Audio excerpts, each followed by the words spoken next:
One of the clearest distinctions between the American political system and other countries is federalism. Federalism was simply one of the choices. Should it be unitary government where all the power is in the central government, or a confederation, which is how the U.S. actually started out with its first constitution? It's kind of a loose arrangement.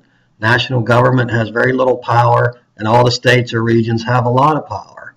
Or do you want federalism, where you kind of divide certain authorities between the national government and the states? That federal system is the one that emerged after the Philadelphia Constitutional Convention. Federalism was not chosen through some ideological principles, that it was better than something else. It was actually simply a practical way of arranging government in a fairly large country, in a country with a lot of regional differences, with a lot of regional history, different economies in the North and the South, kind of a different view of the world. So federalism was seen as a way of keeping together 13 colonies that essentially had a lot of diversity and a lot of differences. Slavery, for example, was a huge difference between the North and South. Slaveholding states and others. And through federalism, they were able to sort of say, let's agree on the things that we can agree on and leave controversial issues like slavery and others that would have made it impossible to create a country for later. So in the section on federalism, I recommend that you look at a takeaway message, the most important message, which is the United States, power is distributed between the central government and the states. Exactly which powers depends upon time on new circumstances. For instance, the internet didn't exist. Airplanes didn't exist when the Constitution was written. Interstate highways didn't exist. International trade was limited. So over time, the definition of what the powers of the central government and the powers of the states has changed somewhat. But what has stayed the same is the principle that we should have a fairly strong national government that can keep the country together.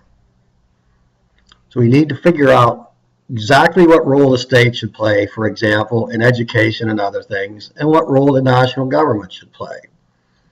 Federalism defines that, spells it out, but it's constantly changing over time. So now let's talk about current issues in federalism, and really the core issue is who has the power, which level of government has the power. What is federalism? Federalism is really the physical structure of government set forth in the Constitution. Shared authority between state and national government bodies. It's the relationship between the national government and subunits of government. This arrangement has inherent friction. There's friction built into this process because the necessary and proper clause gives power to Congress to do what is necessary to carry out its enumerated powers. On the other hand, the 10th Amendment says that powers not delegated to the U.S. by the Constitution, nor prohibited by it to the states, are reserved for the states. So you see an inherent conflict with that arrangement. And that leads, as we said, to federalism's central question: who has the power? Current issues in federalism, we see federalism issues, who has the power, play out in any number of areas. Marijuana regulation, immigration, same-sex marriage, gun laws, healthcare, education policy. You see the haze of marijuana regulation. Federal law is that all pot sales are illegal. Marijuana is seen in the same category as heroin and LSD. The federal government has really sent conflicting signals on enforcement. That for a long period of time, they would enforce. It appears now that the federal government's not really going to enforce the marijuana regulations the same way it has in the past. The states, at the same time, Washington and Colorado, have legalized marijuana for recreational use. 20 states, including California, legalized medical marijuana.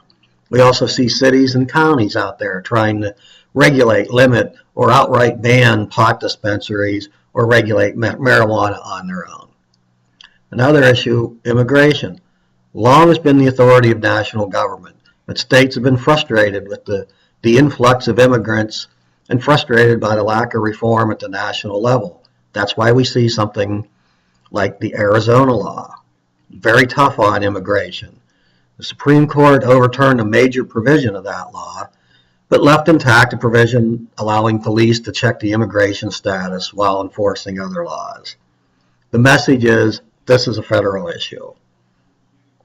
Another issue, same-sex marriage, long believed to be the responsibility of states. Defense of Marriage Act, 1996, denied benefits and recognition to same-sex couples. That was overturned by the U.S. Supreme Court in 2013. Justice Kennedy wrote that federal government defers to state law policy decisions with respect to domestic relations. We see states, more and more states, permitting same-sex marriage. Gun laws, there are federal gun laws. States are pushing back a little bit on those federal gun laws. Congress is pushing back on its own. Healthcare, through the Affordable Care Act, the federal government's involved. Naturally, health insurance exchanges, Medicaid expansion. States are pushing back, opting out of the exchanges or Medicaid expansion or both. Refusing to enforce consumer protections, restricting federally funded workers that were hired to help people enroll in coverage, and the state's decisions to take hands-off approach to enforcing the law really expands the role of federal government. In education policy, we see the federal policy through No Child Left Behind. States have been seeking waivers to that policy. They've been granted some of the waivers. Even districts are seeking waivers. So the federal law, states and even local districts are trying to get waivers so they can do their own thing with these issues. So the remaining question about federalism is, where do we go from here?